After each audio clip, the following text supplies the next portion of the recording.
हेर्नु सम्पूर्ण नमस्कार। आज चाहिँ म जुन हाम्रो डल्ले खोर्सानी खेती गरिराख्नु भएको छ, डल्ले खोर्सानी अथवा अकबरी खोर्सानी खेती गरिराखेको अवस्थामा फलमा चाहिँ औसा लाग्ने हैन, औसा लागेर चाहिँ कुवा आउने र झर्ने त्यस्तो खालको चाहिँ समस्या एकदमै बढिरहेको छ र त्यो समस्यासँग सम्बन्धित भिडियो लिएर आएको छु। तपाईहरुलाई केही सहयोग पुग्छ भन्ने उद्देश्यका साथ चाहिँ लिएर आएको छु। अब हामी भिडियोतर्फ लागौँ है त।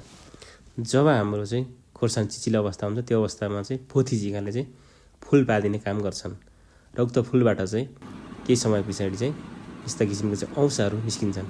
उक्त औसाले चाहिँ फलको चाहिँ भित्रको गुदीहरू खाएर चाहिँ नष्ट गर्छन् र कुवाइदिन्छन्।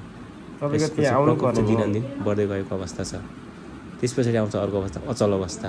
अचल अवस्था भनेको चाहिँ पिउ अवस्था हो। यो चाहिँ माटो मुनि बस्छ र माटो मुनि चाहिँ करिब 15 देखि 20 दिन पश्चात चाहिँ वयस्क झिँगा निस्किन्छ र यो चाहिँ ब्याक्टोसेरा ल्याटिफोन्स प्रजातिको झिँगा हो।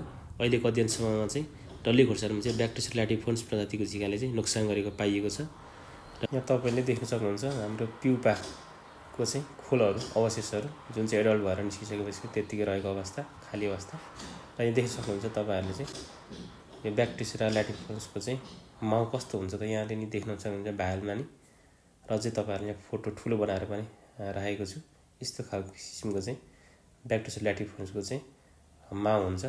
र यो भिडियोमा तपाईहरुलाई ब्याक्टोसेरा ल्याटिफोन्सको चाहिँ जीवनीको बारेमा चाहिँ जानकारी दिए र अब आउने दोस्रो भागमा चाहिँ तपाईहरुलाई यसको व्यवस्थापन कसरी गर्ने भन्ने कुरा चाहिँ सम्पूर्ण प्रविधि चाहिँ लिएर आउनेछु। हस्त धन्यवाद।